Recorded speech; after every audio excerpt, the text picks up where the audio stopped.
Olá, galera. Nosso tema de hoje é a terceira geração do romantismo brasileiro na poesia. Vamos só relembrar aqui o que rolou antes, né, nas outras gerações. A primeira geração foi a geração conhecida como nacionalista ou indianista, que apresentava um Brasil maravilhoso, lindo, todo fofo, sem problema nenhum, né, criando uma identidade nacional pouco depois da independência. A independência em 1822, a primeira geração a partir de 1836. A segunda geração foi aquela geração dos amores tórridos, das paixões tórridas, avassaladoras, dos vícios, das bebedeiras, das baladas, da depressão, né? A chamada geração mal do século ou ultrarromantismo.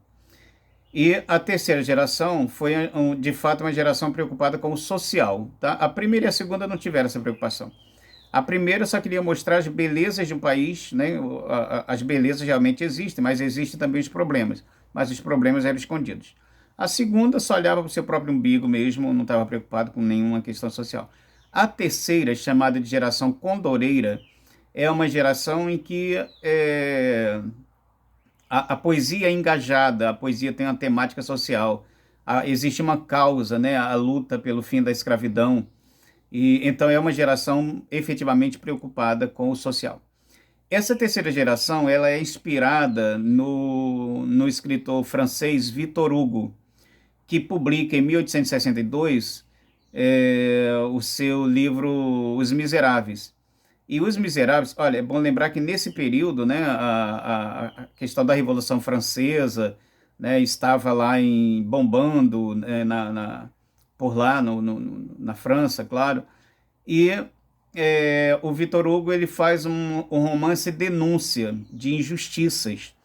Ele conta a história do personagem principal é Jean Valjean, e o Jean Valjean ele é preso porque roubou um pedaço de pão. No auge da fome que a França enfrentava, né, o Jean Valjean ele rouba um pedaço de pão e por conta desse pão roubado, ele fica preso 19 anos. Então acontece com ele as maiores injustiças e o Victor Hugo vai apresentando essa questão.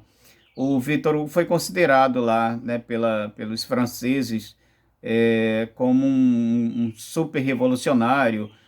Tentou-se de alguma forma impedir que o livro fosse lançado, né, porque começou a se falar do livro antes da publicação, mas nada segurou a onda e o livro fez um sucesso danado e é conhecido até hoje. É um livro que vale muito a pena ser lido. Recentemente foi transformado em filme, né, para o cinema, mas me parece que é um musical. Enfim, então a terceira geração tem como autor, tem como inspiração o Victor Hugo. O Victor Hugo, né, é dele uma frase muito interessante: a arte de hoje não deve buscar apenas o belo, mas o bem. Ou seja, ele está contrapondo aí aquele pensamento da primeira geração, né? Ou seja, a gente não tem que se preocupar apenas com o que é belo, com o que é bonito, a gente tem que se preocupar com o bem. Hoje também seria isso, né? Hoje o artista também precisa entender isso.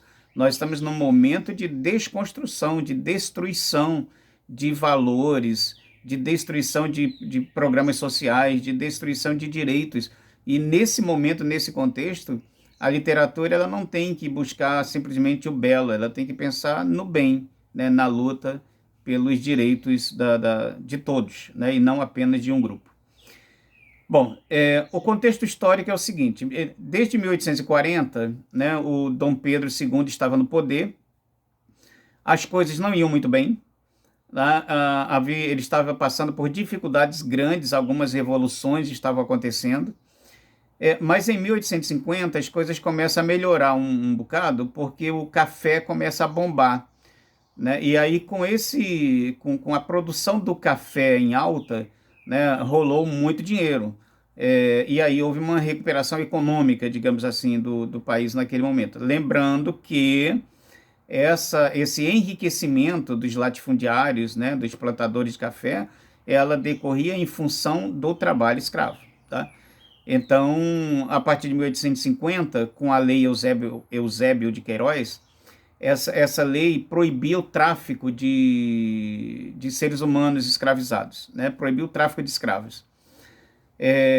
Só que todos nós sabemos como as coisas funcionam aqui no Brasil, né? Não é porque existe uma lei que essa lei passa a ser cumprida imediatamente. Foi assim com a Lei Eusébio de Queiroz. Ela é de 1850, né, proibindo o tráfico escravo, mas o tráfico continuou acontecendo por muito tempo depois. Tá? Então, assim, nos portos oficiais controlados pelo governo, ali realmente não podia mais, né, chegar um navio negreiro. Só que aí foram se criando portos alternativos, né, clandestinos, né, para o tráfico. Aqui na nossa região dos lagos, o tráfico negreiro continuou décadas depois da proibição, inclusive com os escravos chegando pela Praia Rasa, hoje ali perto, né, entre Cabo Frio e Búzios. Eu não lembro agora quem pertence àquela praia, se é de Cabo Frio ou de Búzios, mas a praia de José Gonçalves, inclusive o José Gonçalves, né, foi um desses traficantes de escravos. Você tem que ver como no Brasil as coisas são esquisitas, né? Você homenageia um escravagista com o nome de uma praia tão linda como é a praia de José Gonçalves. E ali havia um porto clandestino, né, para desembarque de escravos traficados. E esses escravos, eles chegavam pela Praia Rasa e vinham aqui para a fazenda, eram trazidos aqui para a fazenda Campos Novos, ou ali para Búzios, para aquela área de Maria Joaquina, né? E a fazenda Campos Novos era alimentada também, né, por esses escravos que chegavam assim. Então a presença o tráfico negreiro aqui continuou por muito tempo, né, depois da lei Eusébio de Queiroz, que proibia. Mesmo depois da abolição em 1888, continuou ainda havendo tráfico de escravos. Bom, então nesse período aí da terceira geração, historicamente falando, nós tínhamos três grupos relacionados a essa questão, porque já se discutia o fim da escravidão. Os Estados Unidos já tinham acabado a partir da 13ª emenda, né, proposta pelo Abraham Lincoln. A escravidão tinha acabado 20 anos antes da nossa aqui, né? Lá acabou 20 anos antes da nossa. Mas esse período de discussões sobre o fim da escravidão, tudo no Brasil é muito lento. E se os poderosos vão perder dinheiro, né, torna-se tudo muito mais lento ainda. Então nós temos três grupos nesse período. Nós temos o grupo abolicionista, os abolicionistas, como Castro Alves, o Souza Andrade, e eles defendiam, e tantas outras pessoas, né, da história, esse grupo defendia o fim imediato da escravidão. Esses eram os abolicionistas. Um outro grupo chamado de emancipacionistas, esse grupo propunha o fim da escravidão, só que de uma forma lenta e gradativa. Então você imagina o que seria uma forma lenta e gradativa no Brasil, né? Quem ia ser livre? Os bisnetos, né, a partir daquele momento ali. Enfim, e um outro grupo que eram os escravistas. Esse grupo dos escravistas, eles defendiam a manutenção da escravidão, porque eles alegavam que o fim da escravidão quebraria a economia brasileira. Então, ou se mantinha a escravidão, ou se dava uma indenização. Imagina, os fazendeiros, os riquíssimos fazendeiros, que enriqueciam a partir do trabalho escravo, eles queriam uma indenização. Eu liberto, eu abro a senzala, mas eu quero uma indenização por cada escravo. Então, olha que absurdo que era essa proposta, né? Mas eram esses três grupos que discutiam essa questão do fim da escravidão. Tá? Bom, então é nesse contexto que acontece a poesia da terceira geração, chamada de Condoreira, tendo como característica principal a função social da literatura, ou o que a gente chama também de poesia engajada, que é aquela poesia que tem uma luta, que tem uma causa. Bom, Navio Negreiro, por exemplo, né, é um poema fortíssimo e triste e bonito, né, do Castro Alves, porque o objetivo ali do poeta, na terceira geração, o poeta era um orador também. Então era aquele cara que fazia a poesia para ser declamada. A poesia da terceira geração, ela foi produzida para ser declamada. Esse cara que declamava, né, esse poeta, ele se comportava como um orador, porque qual era o objetivo dele? Convencer os ouvintes, né? Convencer os ouvintes de que a escravidão era uma situação de desgraça total, que aquilo precisava ter um fim. Então, para convencer o leitor, né, ou o ouvinte, se recorria a hipérbole, se recorria a vocativos, é muito comum na poesia do Castro Alves: ó Senhor, Deus dos desgraçados, ó Deus, não sei. Então, essa presença de vocativos na obra do Castro Alves é uma forma de chamar a atenção do ouvinte e sensibilizá-lo, porque aí o Castro Alves vai mostrar a desgraça que era o navio negreiro, né? Ele não esteve no navio negreiro, evidentemente, mas ele ouvia relatos, né, de quem lá esteve, e ele colocava poesia nisso, e deu esses poemas belíssimos, né, tristes, que nos irritam, né, da gente saber que como a coisa era feita, mas que o objetivo era sensibilizar as pessoas e dizer para elas: olha, esse sofrimento precisa acabar, você precisa se juntar à nossa luta. Tá? O outro poeta é o Souza Andrade, ou também Joaquim de Souza Andrade. Ah, sim, tem um outro detalhe ainda, antes de vir para o Souza Andrade, sobre o Castro Alves, que o Castro Alves é aquele cara que viveu muito pouco, né? O Castro Alves vive apenas 24 anos.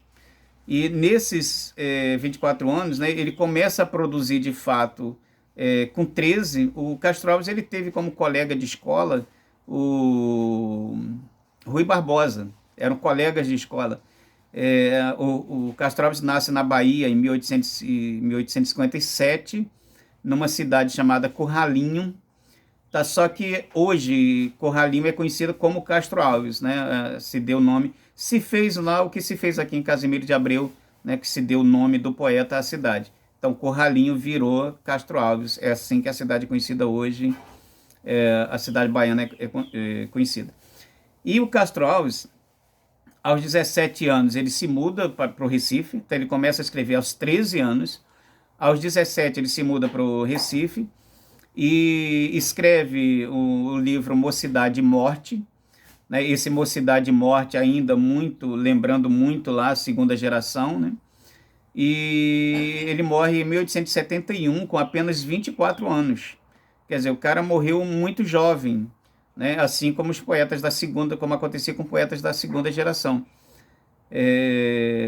A poesia do Castro Alves é uma poesia social, ele é um abolicionista, ele luta por essa causa abolicionista, mas ele também produz poesia lírica. Também é comum na poesia do Castro Alves, ao mesmo tempo, né, que aparece com bastante ênfase a questão do fim da escravidão, a abolição da escravatura, existe também ideais democráticos, né? Ele foi um cara muito jovem, com uma cabeça barulhenta, revolucionária, né, e que se envolveu nessa luta de denunciar as injustiças, de denunciar a questão da escravidão e toda a sua crueldade. Tá? Só que o Castro Alves, além dessa poesia social, ele produziu sim uma poesia lírica, né? Ou seja, aquela poesia que fala de amor. Só que na poesia de amor do Castro Alves, ela é muito diferente da poesia de amor da segunda geração. Na poesia de amor do Castro Alves, a mulher não é mais aquela virgem imaginada, aquela mulher praticamente incorpórea, porque a mulher da segunda geração, ela era uma mulher, era uma figura representativa, quase que espiritual, impossível ser alcançada. Na poesia do Castro Alves, a mulher ela já é uma mulher de carne e osso. Inclusive, essa mulher de carne e osso, ela tem uma participação ativa nas relações sexuais, inclusive. Porque o Castro Alves, além dessa poesia de amor, dentro dessa poesia de amor, ele traz para o Brasil uma poesia erótica, tá? Numa outra forma, né? Já aparece a poesia erótica lá em Gregório de Matos, bem antes, mas essa poesia erótica do Castro Alves, tem outro direcionamento, ela é muito mais revolucionária, ela é muito mais para frente, digamos assim, inovadora. A mulher é ativa na relação, a mulher não é passiva como tinha que ser naquele momento, né? Em Castro Alves, não. Inclusive, num dos poemas dele, né, dessa fase, ele tem lá ele está se despedindo da mulher, né, e ele diz: boa noite, Maria, é tarde, não me apertes assim contra o teu seio.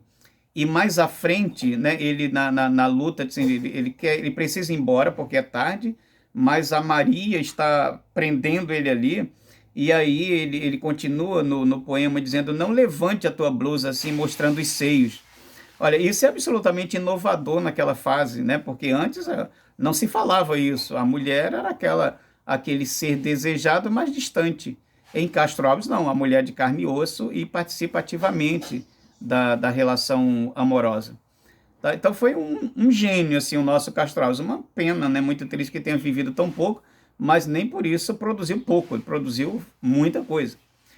O outro poeta da terceira geração, perdão, é o Sousa Andrade, que é um pseudônimo, né? Esse pseudônimo, na verdade, é a junção dos sobrenomes, né? Se chama Joaquim de Souza Andrade, e ele resolve virar Sousa Andrade. Esse viveu bastante, 69 anos. Esse é do Maranhão, tá? Nasce em 1833 e morre em 1902. Cursou letras em Paris, né, na faculdade de Sorbonne. O primeiro livro dele, chamado Harpas Selvagens, é de 1857. Em 1857, cronologicamente, ainda estávamos na segunda geração. Só que o tema, né, cronologicamente, o livro foi lançado no período da segunda geração. Mas os temas não são de segunda geração. Por isso que o Sousa Andrade é estudado na terceira e não na segunda. Porque, embora, levando-se em conta o tempo, a data, ele esteja na segunda, os temas não têm nada a ver com a segunda. Os temas são os mesmos lá do Castro Alves. É a abolição da escravidão, é a denúncia de injustiça, esse tipo de coisa. Por isso, Sousa Andrade é colocado na terceira geração. Beleza? Então, essa é a terceira geração do romantismo, a geração mais fofa, mais consciente, mais batalhadora, tá? Que efetivamente lutou pela causa do outro. Tá? Porque assim, os seres humanos, durante muito tempo, né? Cada um por si, cada um lutando pela sua própria causa, pela sua família. Aqui você tem uma luta pelo coletivo, não mais uma luta individual, uma luta pelo coletivo. É isso que representa a poesia do Castro Alves, do Sousa Andrade, a poesia da terceira geração, também chamada de condoreirismo. Esse nome de condoreirismo para a terceira geração é uma referência ao pássaro condor, que era uma espécie de águia que constrói os ninhos nas partes mais altas das cordilheiras dos Andes, e aí por isso essa ideia de liberdade, e aí o nome de condoreira. Então, até o próximo vídeo, abraço para quem for abraçável, beijo para quem for beijável.